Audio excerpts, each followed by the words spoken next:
If you're planning on being a mother, this is something you truly want to hear. If you plan on being a father as well, but more so for the women and especially Black women, because I want to start with the data. I want to start with the story because the CDC final natality and maternal mortality data has now hit the 2024 register. We're always essentially 2 years behind when it comes to statistics, but nevertheless, the most recent complete year, we're talking about non-Hispanic Black women that died from pregnancy-related causes at the rate of approximately 49.5 per 100,000 live birth. Non-Hispanic white women, 14 per 100,000, and Hispanic women, 13 per 100,000. Asian women, 11.6 per 100,000. So Black women, 49.5%. Everyone else in a single or a very low double digit. It doesn't seem safe. This is not a small disparity, by the way. This is the largest racial mortality gap in modern American obstetrics. And this is not narrow when you control for income, education, or insurance status. See, a college-educated Black woman with private insurance has a worse maternal mortality outcome than a white woman without a high school diploma on Medicaid. It's about merit. It's about economic. It's about status. No, it seems as though it's about to be about skin color and race. See, this is the kind of data that ends every argument because we're going to back it with statistics, because most people would like to believe that we live in a fair and equal country because all the legislation, all the bills of equality that exist on the books, but we know that legislation begots legislation. We understand that every piece of legislation, every bill that can essentially be written, it can be overwritten by more legislation. That's how they bury you. That's how they fool majority of the American people. Do I believe that all non-Black people are racist? Absolutely not. Do they contribute to racism? In more ways than one. It's because of the lack and denial of statistics, metrics, and information. Regardless of how we feel, regardless of who propagandizes us, who try to manipulate our thoughts and our ideas, what does the truth say? Do people really like the truth, or do you like to hear things that coincide with your arguments and your emotion? Again, this is the kind of data that ends the arguments, and this is precisely why it almost never makes it to a campaign ad. It never makes it to the ads. Layer on layer on layer. The maternal mortality rate for Black women in Mississippi, Alabama, Louisiana, the Deep South, Black maternal triangle runs between 65 and 81 per 100,000. And this is by the state level data, no less. This is closer to the maternal mortality rate of a developing country than of a wealthy, industrialized, powerful nation like these United States of America, right here in 2026. Now, if I come over here now, I have some things that I just want to show you very quickly. I'm not going to bore you guys. I'll just give you the quick hits, so to speak. Okay. I'll give you the quick hits. Over 65% of Black women access early prenatal care compared to more than 82% of white women. And then it states here, Medicaid is the single largest source of coverage for birth in the U.S., financing more than 40% of births nationally, rising to nearly 50% in rural areas. Who mostly lives in rural areas? We already know the larger demographic of those people are white. We know that Black people live there too, but the majority of them are white.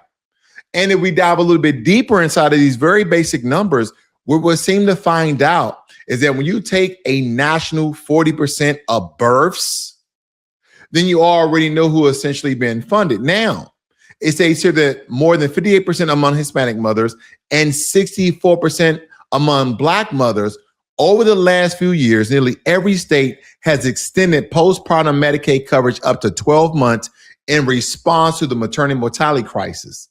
And we know who's been at the receiving end of all the mortalities. It has been Black people. We're going somewhere, ladies and gentlemen. We're absolutely going somewhere here.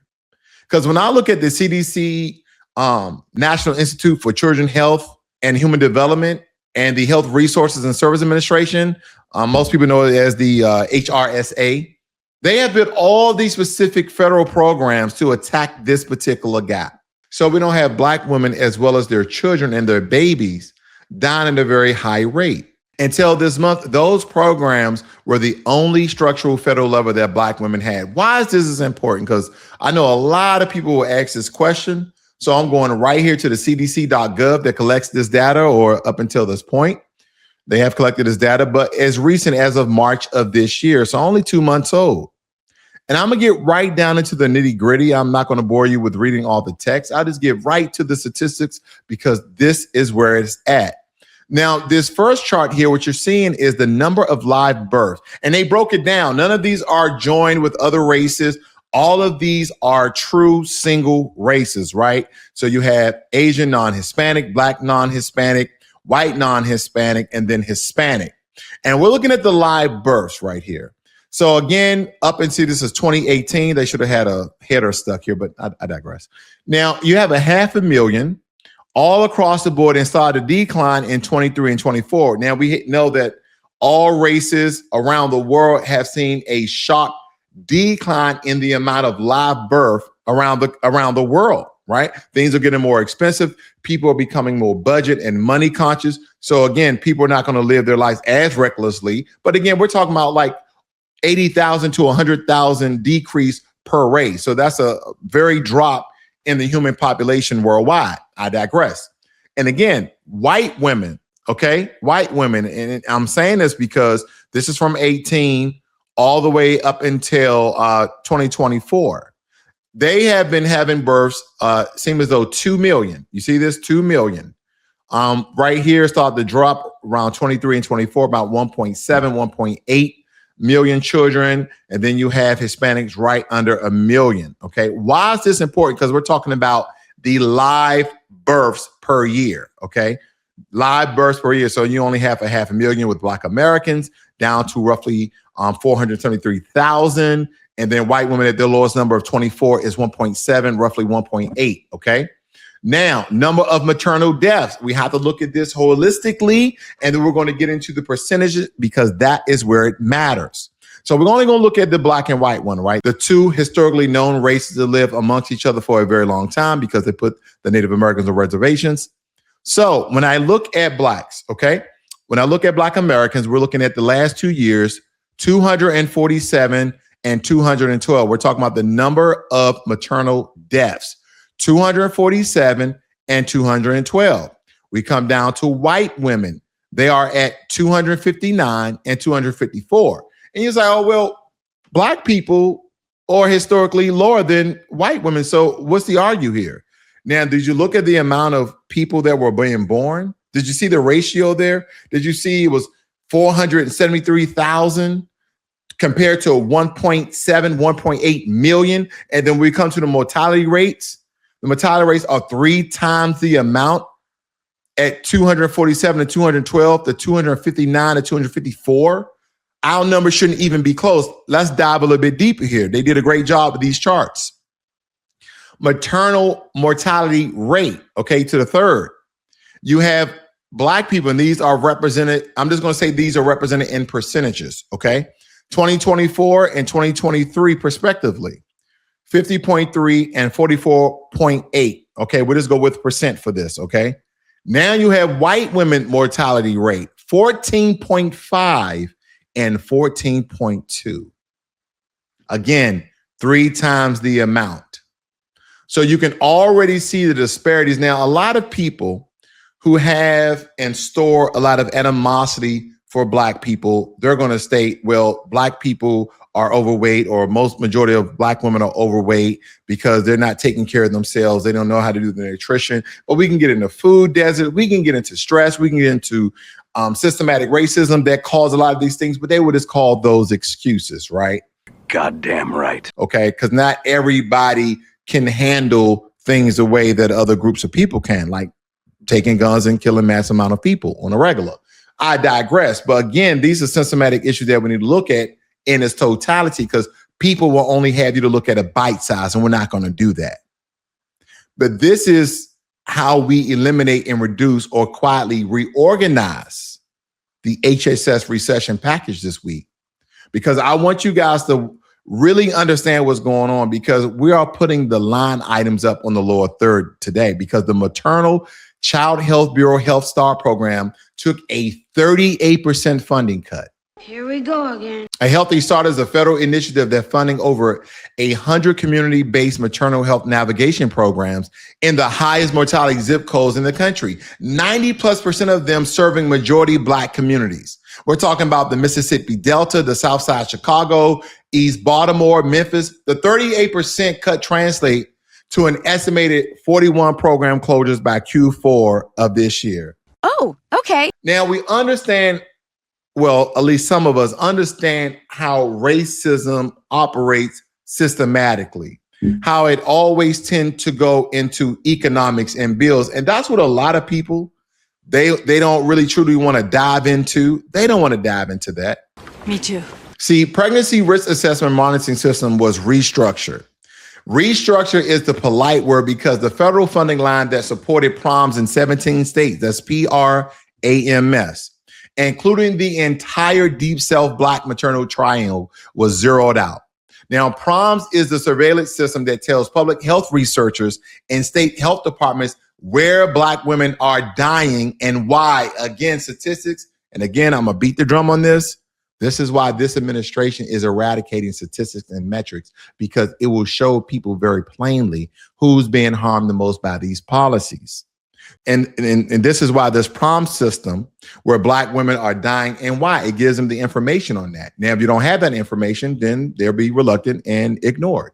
See, they defunded the surveillance system and the disparity becomes invisible by design. You cannot fight what you cannot count. You cannot fight what you don't see. The federal toll-free line specifically designed to address the postpartum depression and suicide crisis among new mothers, right? And new mothers mean white, Black, Asian, Hispanic, Native American, and other. With documented disproportionate Black usage, had its appropriation cut by 62%.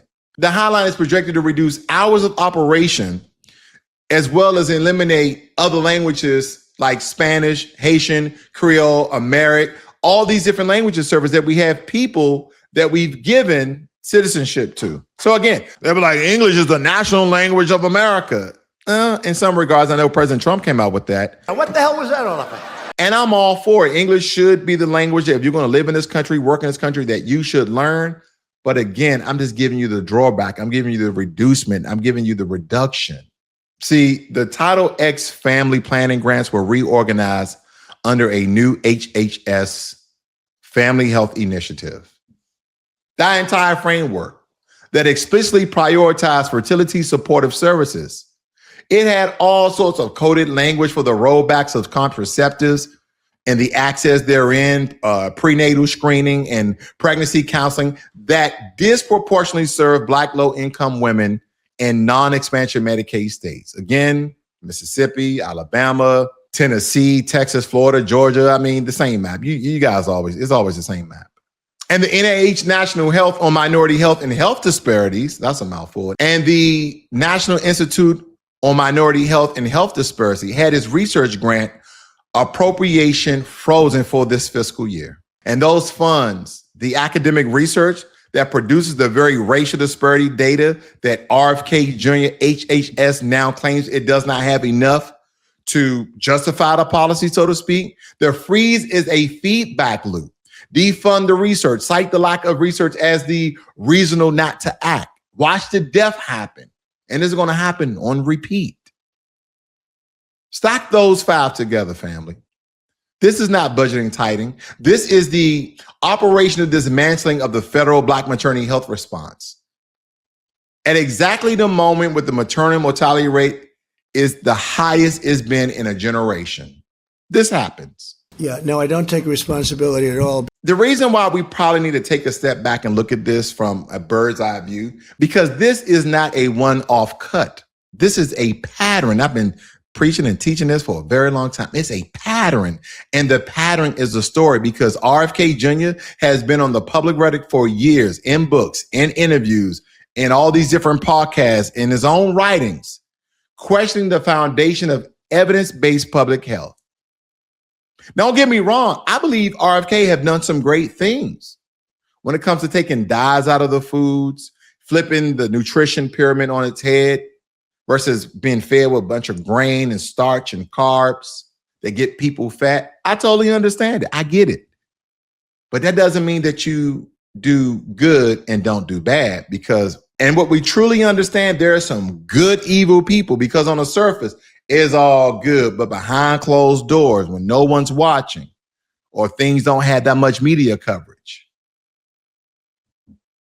things get destroyed. Vaccines, fluoride, pharmaceutical regulation.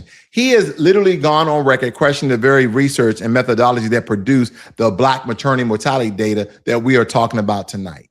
Why does everybody love to argue with statistics? Statistics are subjective. Who took the statistics? How did they feel that day? Where they were? Were they driving in a car? Did they walk? Did they go next? I mean, ladies and gentlemen, we've been knowing everything about statistics, and it's been working.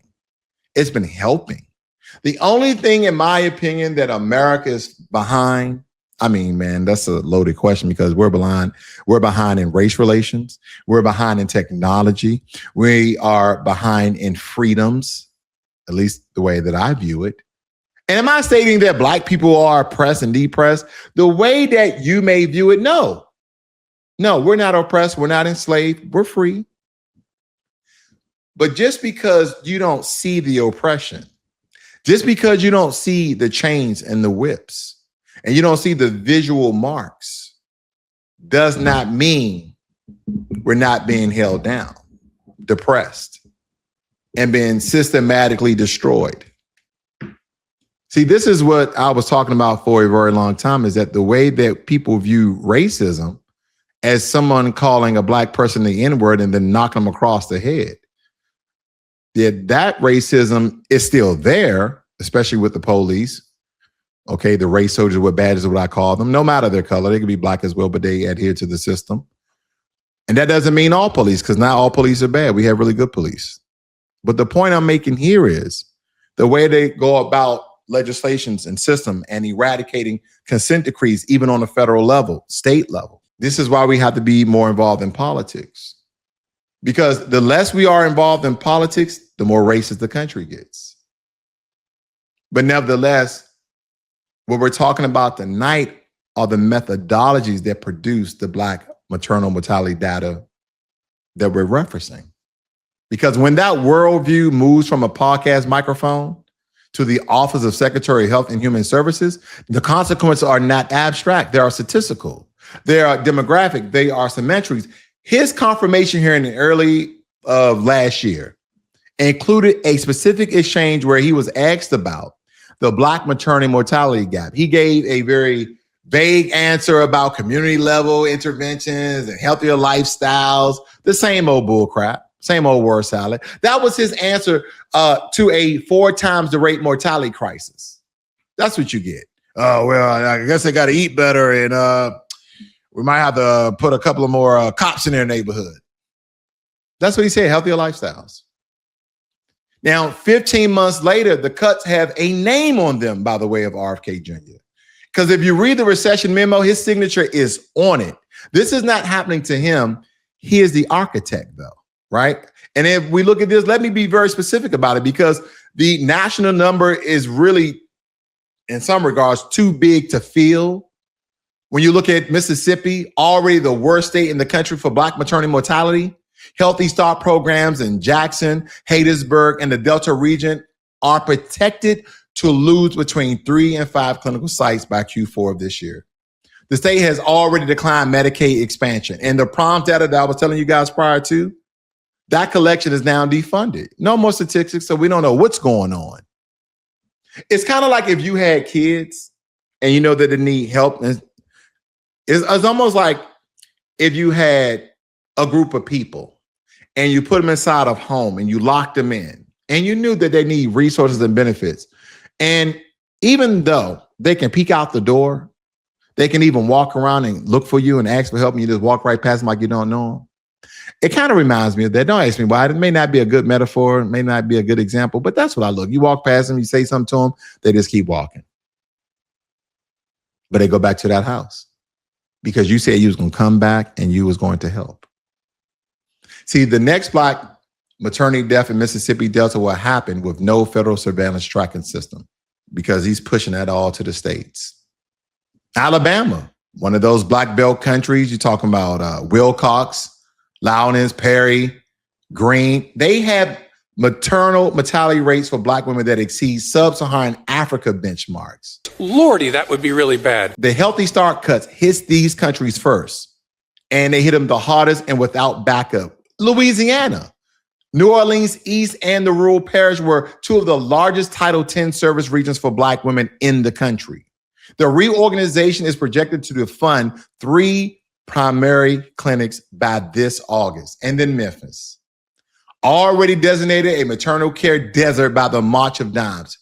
Healthy Start Memphis was the only really federal funded community navigation program in Shelby County, is now on the list for closure. You see that? And then the south side of Chicago, Cook County's Black maternal mortality rate has been climbing for 5 consecutive years. The Healthy Start Southside program is the only program in the city providing community-based Douglas and navigators in majority Black zip codes. This is now the casualty. And there's a particular question I have to ask. Where is the HHS leadership defending these cuts publicly? Where are they defending these things at?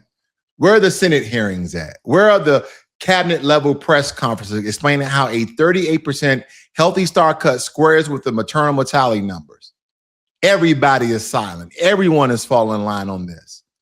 And some people don't understand how racism and discrimination works in this country. Well, some of you do, the people with high IQs, because since everybody else is calling everybody else with low IQs. And anyway, they're staying silent on this. And let me say this very clearly so it cannot be misquoted. Republicans wrote the recession framework.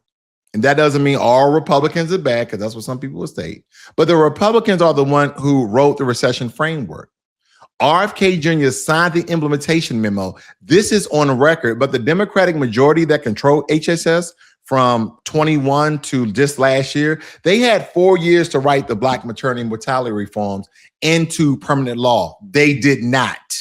This is why I keep telling people there's a uniparty, there's a one-party system. They just do things very differently, but they still are in with the same discrimination and racism, just very, very different. Maybe it's a little bit less on the Democratic side. But we have the Momnibus Act, the bill that's specifically designed to address Black maternity mortality. It passed the House and died in the Senate. They cannot get it across the line, and they did not make it the political fight they should have made it. And now the rollback is doing the math the law would have prevented. Black women have been carrying the maternal mortality burden of this entire country for a generation. Both parties, they've been very comfortable with this particular arrangement, naming that it's not partisan, naming that is fact-based political analysis. This is where the show stops. And things are being exposed and become a very survival guide. How should we move forward? Because if you are a Black woman, if you love a Black woman, or if you are a Black man in any role of responsibility for a Black woman who could get pregnant and still want children, there's a lot of things that we probably need to do.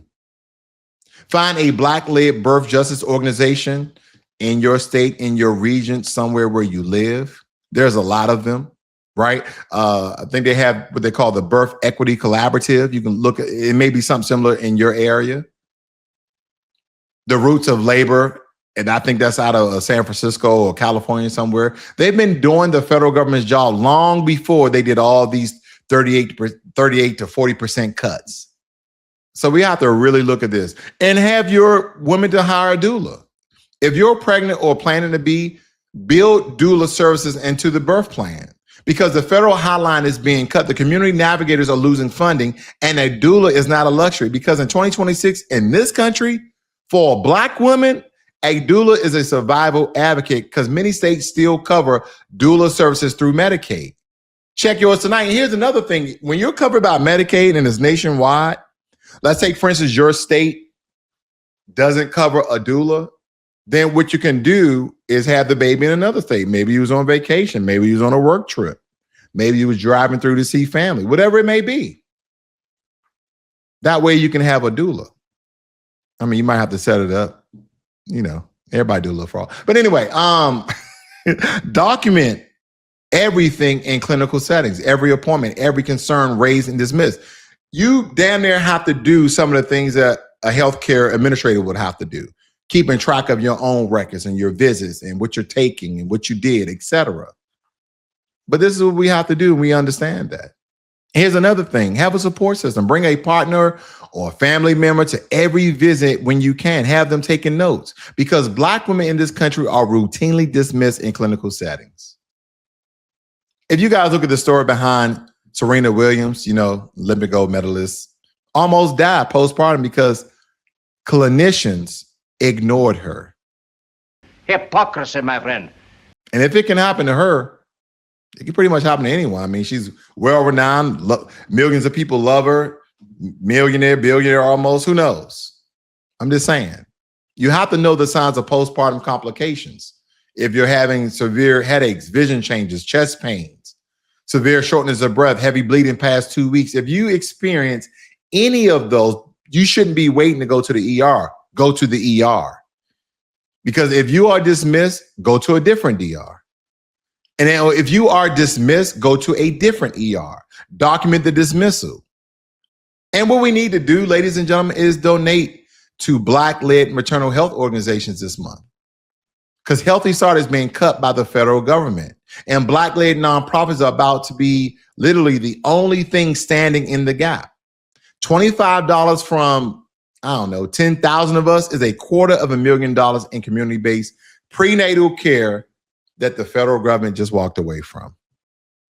So this is how I crashed my tank today. I got a couple of demands. They may not go where, but hopefully they land on open ears. Reverse the Healthy Start recession immediately. Point blank, period. Black women are not the line item where you save 38% of the federal budget. Restore the program in full and triple it for the Deep South Maternal Triangle. 2, pass the Momnibus Act now, because the legislative framework is already written. The bill number exists. It died in the Senate just this last cycle, and the cost of that failure is being measured in a morgue, no less. Bring it to the floor again. Pass it this time. Number 3, fund the PRAMS at every state level. You cannot fight a disparity you cannot count. And if you cannot count, what do you not surveil? Restore the CDC PRAMS funding nationally with a permanent appropriation. I don't know if they're going to get that past Trump, because he ain't trying to take no more statistics. 4, mandate Medicaid coverage of doula services in all 50 states. 12 states, by the way, already do it. The remaining 38 shall follow this calendar year. Doulas reduce Black maternity mortality in every peer-reviewed study that has measured the question that I've even looked up and actually read. I mean, it's a no-brainer. Pay for that work. And again, we need to vote in every election. You guys really need to visit the site, ourvoicevote.org. Check that site out. But the HHS secretary is a presidential appointment. The state health commissioners, the country health boards are local. Every level of this crisis is decided by elected officials. The same political class hoping you skip the midterm has already written the next round of cuts. Don't give them the gift of your absence. Read the legislation. Understand the legislation. If you don't ask somebody, I'm not telling you to vote Democrat. I'm not telling you to vote Republican. I'm telling you to vote in your own best interests. Yes, definitely. If you're watching this evening and you are pregnant, planning to be pregnant, or you love a Black woman who is pregnant, hear me, because we're not alone. All this talk about organizing and unifying, then we start needing to do it. Our community is not failing us. We're failing our community. The system is failing our community as well on purpose. And the people who designed this recession are counting on us to suffer in silence. We're not going to suffer in silence. We're going to name it. We're going to count it. We're going to organize around it. We're going to keep talking about it, especially on this broadcast. Because until somebody in a powerful position has to look at the camera in the eye and answer for the names of this recession memo, RFK Jr., then don't forget, you became a politician. And if this is not your last run, we're not going to forget.